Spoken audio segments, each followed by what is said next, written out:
Seeing them grow up like this makes Allon feel like his secret investment is finally paying off. He folds the letter, feeling like a proud parent who successfully avoided a world-ending catastrophe. Evan watches him, noting that Allon is always talking about timing. Allon just shrugs it off. But there's a catch. He has absolutely no intention of ever meeting these kids in person. Evan looks a bit confused, but Allon is dead serious. He remembers how they looked in the original story, bloodthirsty, unstable, and straight up terrifying. Even as children, their natural temperaments were enough to give anyone nightmares. He hopes they've mellowed out since he saved them, but he's not betting his life on it. Survival in this dark fantasy world requires more than just charity. It requires actual power. He focuses on his training, determined to build up enough skill to protect himself. Magic sparks between his fingers as he concentrates on the mana flow. This body actually has some innate talent for it, which is a rare stroke of luck. Suddenly, Evan interrupts to ask if he's heard of a group called the Blue Moon. Mana swirls around Allon as he tries to maintain his focus.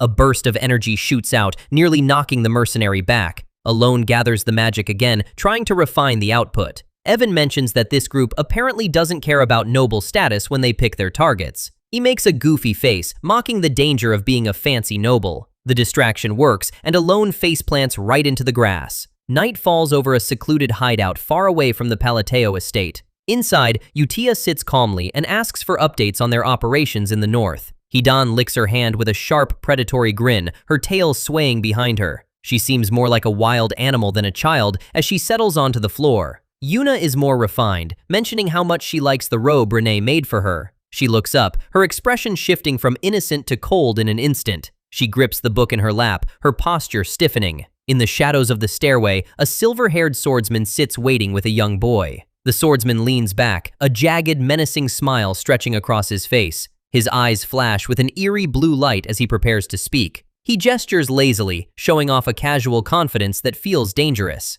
Utia's eyes glow a piercing crimson in the darkness of the room. The entire group is gathered now, their playful demeanors completely gone. Utia stands, her presence commanding the attention of everyone in the hideout. She takes a step forward, the light catching the hem of her elegant dress. She looks directly at them and asks what the issue seems to be. The boy reports that the head of Avalon is a member of the family their patron belongs to. Utia's gaze turns ice cold, her eyes burning with a terrifying intensity. She wonders what they should do next, her voice dropping to a low, lethal tone. The others wait for her command, knowing exactly how this is going to end. Hidan and Yuna wait in the shadows, their expressions heavy with anticipation. A crumpled note reveals a dark plan to quietly poison the third son as soon as the elderly count dies. Utia's eyes flare with an intense crimson light as she processes the threat. She crushes the paper in her fist, her patience clearly wearing thin. Not long after, Allon and Leo stand before their father's coffin. Count Palateo has officially passed away. The old man looks surprisingly peaceful, lying amidst a sea of blue flowers. The doctors claimed it was a heart attack, which isn't entirely false. Allon knows he was doing drugs until his heart simply couldn't take it anymore. Evan reports that the group launched a surprise raid just last night. Allon can already guess the outcome: total annihilation. He's more concerned about this mysterious group than he is about his own father's funeral. The mourners stand in silence, unaware of the shadow organization growing in the background. Allon and Leo walk through the grand halls of the mansion. The estate feels colder and emptier than ever before. As they walk, Allon can feel the tension between them thickening. Alman watches them go, his gaze fixed and unreadable. The sun shines over the Palateo estate, masking the rot within its walls. Evan mentions that Leo is set to become the Count in a year, which is Allon's cue to pack his bags. Allon decides right then and there that they need to get out of the house. Evan is stunned by the sudden decision. He's not leaving forever, he just needs some fresh air in the south for a while. Evan realizes he means Rodmill, a peaceful city far from the capital's drama. A grand carriage rolls out of the estate gates, carrying Allon away from his family. From a high balcony, someone watches the departure with a cold interest. The carriage speeds off into the sunset. Allman glares down at them, his eyes filled with a quiet, burning malice. A year passes, and the scene shifts to a sunny balcony far from the Palateo Manor. Eggs sizzle in a pan, filling the air with a simple, comforting aroma. Golden brown toast is cooked to perfection on the griddle. Allon flips the bread, looking more relaxed than he ever did back home. He's traded his noble silks for simpler clothes, enjoying the quiet life of a commoner. He closes his eyes for a moment, soaking in the peace he's worked so hard for. Evan hops in with some supplies, clearly having adjusted to this new lifestyle just fine. But the peace is shattered when news arrives from the manor. It's time for another funeral, this time for his brother Leo. Allon is forced back into his noble attire, looking utterly drained. He stares down at his brother's body, his mind racing to make sense of the situation. Leo was killed by direct stab wounds to the heart, a professional job if there ever was one. Allon can't help but wonder who would have the motive and the skill to pull this off. He turns his head, trying to get more details about the exact cause of death. A servant jumps back in absolute terror, letting out a sharp cry as he nearly trips over himself. He's trembling from head to toe, looking like he's just seen a literal demon. He shouts out a frantic apology, begging for forgiveness just for accidentally making eye contact with Allon.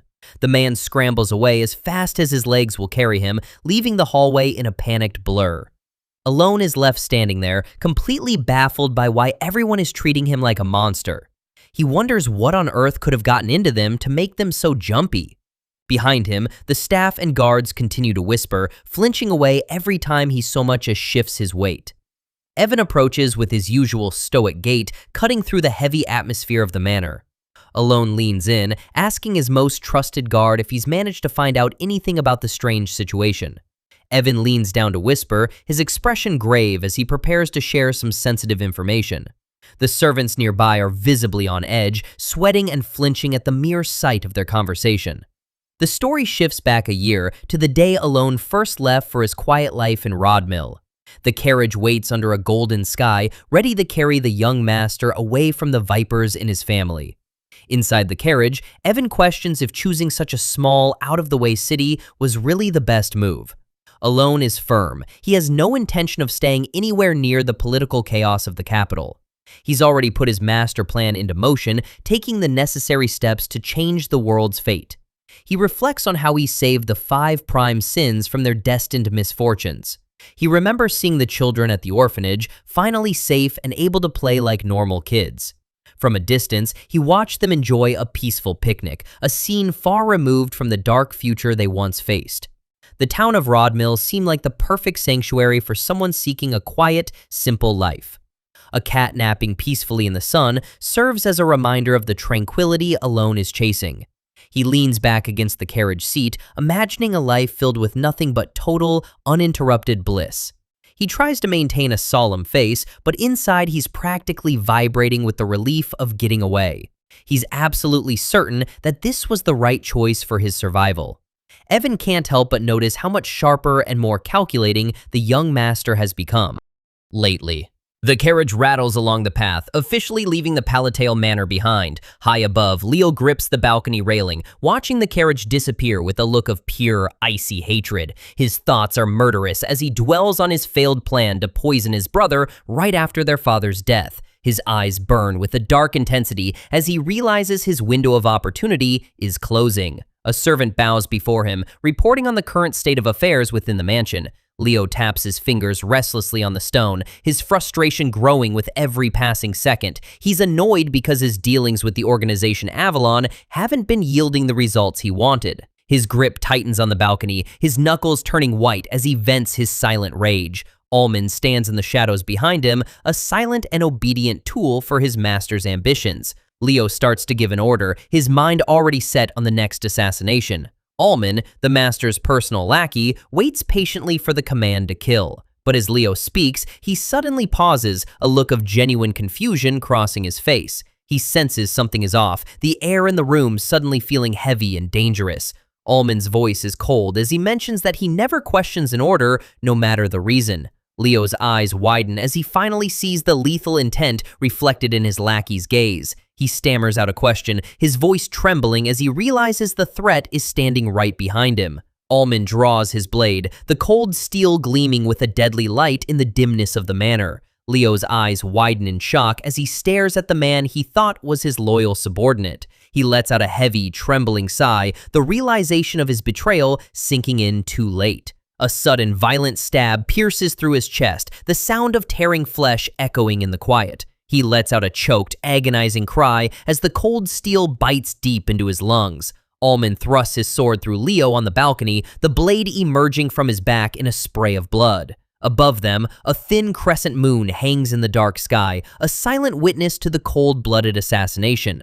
Allman's glowing blue eyes burn with a strange, otherworldly intensity as he looms over his dying master. A title card identifies him as Allman, Leo's lackey, though his true allegiance has clearly shifted. He speaks of the great moon, his voice filled with a chilling, fanatic devotion that borders on worship. With a sharp swish, he pulls the bloodied blade back, preparing for the final lethal strike. Leo can only let out a final, pathetic sound as he collapses under the weight of his own hubris. Allman delivers a final, brutal slash, declaring that they are free to act on their own if their patron is threatened. A massive splatter of blood paints the balcony wall, a grisly testament to the end of Allon Palateo. Leo stumbles, panting and clutching at his ruined chest as the life rapidly drains from his body. He gazes down at the blood pooling around his feet, his arrogant ambitions dying right along with him. With a heavy slump, his body finally gives out, collapsing against the cold stone floor of the terrace. He lies there, motionless in the shadows, a once powerful nobleman reduced to a mere corpse. Allman looks down at the body, his voice devoid of any emotion as he remarks on what a shame the whole thing is. Something dark and swift darts across the night sky, leaving the blood-stained manor far behind. The scene shifts to a breathtaking view of Rodmill, bathed in the warm golden light of a brand new day. Allon throws his arms wide, shouting a cheerful greeting to the morning as sparkles of light dance around him. Truly felt like heaven on earth compared to the snake pit he left behind. He sits on his bed, listening to the pleasant chirping of birds outside his sun-drenched window. His only concern now is waking up whenever he wants and eating whatever delicious food his heart desires. Allon is just trying to enjoy a quiet breakfast with Evan. The toast is so good, he's actually thinking about ditching his noble duties to open a shop. His daydreaming is cut short when Evan walks in with an urgent message. Something about the guy's timing feels off. Allon takes the letter and cracks the seal. It's a summons, apparently. His brother Leo is dead, and the family wants him back immediately. The news hits him so hard, he completely forgets to finish chewing. Cut to the funeral hall, where things are looking appropriately miserable. Allon stands over his brother's casket, feeling more tired than tragic about the whole thing. When he looks around, he realizes the servants are practically vibrating with fear. He has no clue why everyone is acting like they're seeing a ghost. He looks to Evan, hoping for some kind of logic to explain the panic. The two of them take a seat away from the crowd, but Allon is clearly drained. The stress of the homecoming is starting to take its toll. Evan points out the obvious. Allon is the only person who actually benefits from Leo being gone. Allon freezes, realizing how incriminating this must look to everyone else. Evan adds that with the Avalon Syndicate destroyed, there's no one left to cause him trouble. He even throws on a tuxedo and does a little ta-da pose, celebrating the murder like it's a birthday gift.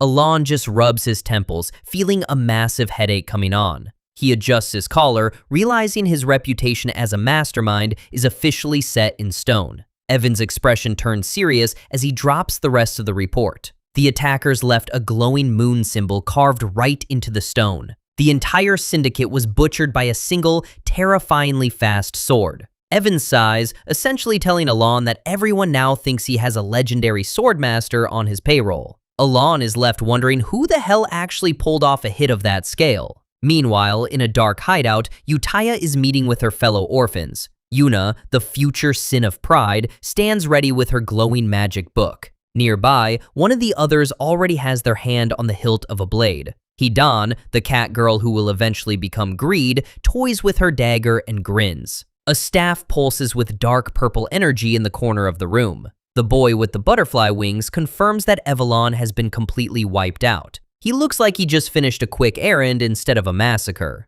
The silver-haired swordsman steps out of the shadows, balancing a massive blade on his shoulder. He gives a jagged smile, confirming they followed the boss's instructions to the letter. They all look toward their leader, waiting for the next order. For them, the result is nothing short of perfect. Utaya looks down with a dark, satisfied smirk on her face. Her red eyes glow, looking every bit like the villain she's destined to become. The Avalon Syndicate has been reduced to absolutely nothing. Their bodies are scattered across the ruins, a silent testament to the children's lethal skills. Utaya turns back to the group, looking like a seasoned commander. She holds on to a new target file, ready to keep protecting her patron through any means necessary. Utaya shifts her target to House Altea, noting their deep ties to the Syndicate's recent crimes. She stands with the other orphans, their shadows casting long, ominous shapes across the floor. She grips the target file, her resolve as sharp and cold as a blade.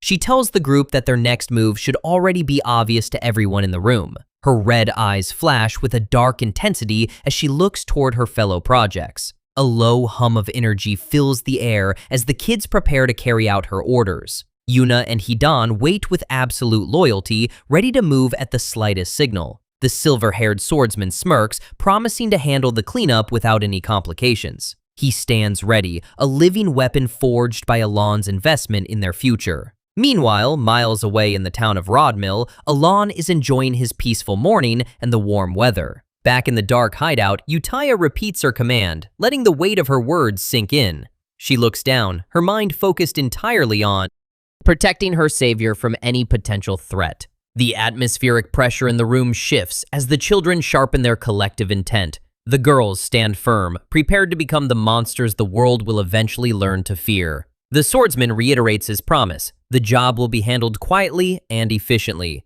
He adjusts his cloak, appearing every bit like the lethal shadow Allon accidentally created. Utia lets out a soft sigh, the burden of her self-imposed duty weighing on her shoulders. She closes her eyes for a moment, steeling her heart for the blood that's about to be spilled. She asks for a status report on the Intelligence Guild to make sure their tracks are covered. Yuna hands over a document while Hidan wiggles with excitement, confirming they're unrelated to Blue Moon. The guilds are currently in total agreement that a legendary swordmaster is behind the massacre. In their minds, Allon catches the reports they've prepared, guiding them from his throne in the shadows. They discuss maintaining the status quo so their patron's peaceful life isn't disturbed by the news. Utia clenches the folder, her knuckles turning white with the intensity of her devotion to the Great Moon. She reminds the others that she's explained their collective purpose plenty of times before. They take pride in the fact that they've done exactly what Allon wanted without him ever having to ask. She declares that they are nothing more than a sword to be wielded by their master's hand. She covers her face, the fanaticism in her heart almost too much for her to bear. She believes a sword shouldn't think for itself, as that would only complicate its purpose. The Blue Moon organization is only meant to take action when a direct command is given. She reaches a hand toward the moon, visible through the window, as if trying to grasp her savior's shadow. She warns the group that the Great Moon sees and knows everything they do. The orphans stand together in their shared vision, united under Allon's guiding light. In their minds, Allon gives them a final, chilling warning not to disappoint him. The reality of the situation is truly bizarre when you step back and look at it. Despite her world-class power, Utia is actually shaking with nerves at the thought of getting caught. The hideout remains quiet under the starry night as the children prepare for their next hit. The screen fades to black as the first phase of their plan is set into motion. Allon slumps over his desk, pleading for the endless mountain of paperwork to finally stop. A whole month has passed since the funeral, and he hasn't had a single moment to catch his breath. All he wants is to enjoy the lazy life of a nobleman, but the reality of estate management is a nightmare. He notes that his father was supposed to die 6 years later, but the timeline has already shifted. With his brother's unexpected deaths, Allon has suddenly become the sole heir to the Palateo estate. A group of vassals enters the room, hauling even more massive stacks of documents for him to review. He recalls how these same men used to slack off constantly when the old man was still alive. His dark expression and tired aura make the vassals flinch, terrified that they've angered him. Allon realizes that rumors of him being a ruthless mastermind have completely terrified his staff. Evan notes that Allon has reached the second tier of magic in only 2 years of being self-taught. Magic energy crackles in the air as Evan praises Allon's natural gift for mana manipulation. Allon demonstrates his control, a spark of purple electricity dancing across his palm. Allon stands by the fire, holding a skewer while focusing on the mana swirling before him. Evan explains that without innate talent, most people can't use magic at all, even with a teacher. Allon looks at his hand, modestly admitting that he might have a decent amount of talent. In truth, he only practiced magic non-stop for self-defense because he felt so uneasy. He knows that even a basic technique like this one demands incredibly precise control of mana. The magical energy fills the space around him as he continues to push his limits. Despite the impressive display, Allon worries that it's all just flashy and lacks real substance. He stares intensely into the magical light, his purple eyes. Reflecting his internal struggle, he still finds it hard to believe that he's actually casting magic in a fantasy world. He focuses on the crackling energy in his hand, recalling his early days of training. He was thrilled at first, but the novelty quickly wore off as the danger increased. Allon imagines a future where his master plan is fulfilled and he is finally safe. He decided to train at his own pace, but a terrible realization recently shattered his confidence. Back at the fire, his magical spark fizzles out pathetically after only a few seconds of use. He compares himself to a gifted athlete, but in terms of magical potential, he's at a total loss. In his mind's eye, he sees a diagram of a powerful mana core versus his own flickering dot.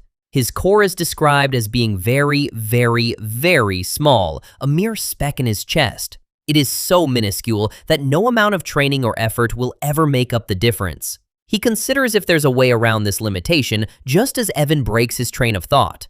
Allon looks at the invitation, surprised by the sudden opportunity to advance his plan.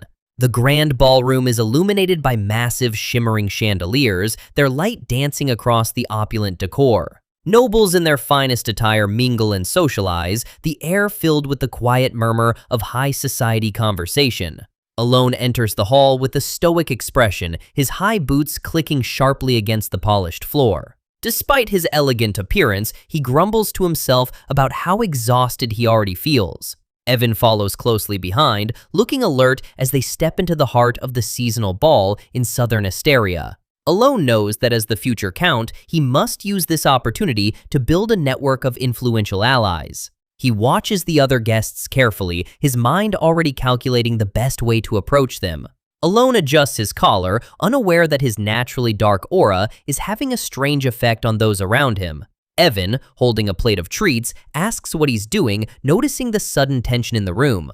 They immediately recoil, their faces pale with unspoken dread. The nobles scatter like frightened birds, dashing away from him as if he were a walking disaster. Allon raises a hand in a friendly wave, but the nearby noble flinches violently in response. He watches in stunned silence as a whole group of people rushes away the moment they make eye contact. Evan stifles a laugh, telling Allon not to take the mass exodus too personally. He is well aware that the other nobles likely scorn him for lacking what they consider proper dignity. He reflects on how the Palateo family used to have an excellent reputation generations ago. But now, thanks to the recent dark history of his house, they are seen as nothing but the rogues of the East. Allon takes a glass of wine, his expression hardening as he reminds himself that he has a secret plan. He swirls his wine and comments on its intriguing flavor to a passing lady who looks confused. However, his intense gaze and the dark aura surrounding him make his captivating comment feel more like a threat.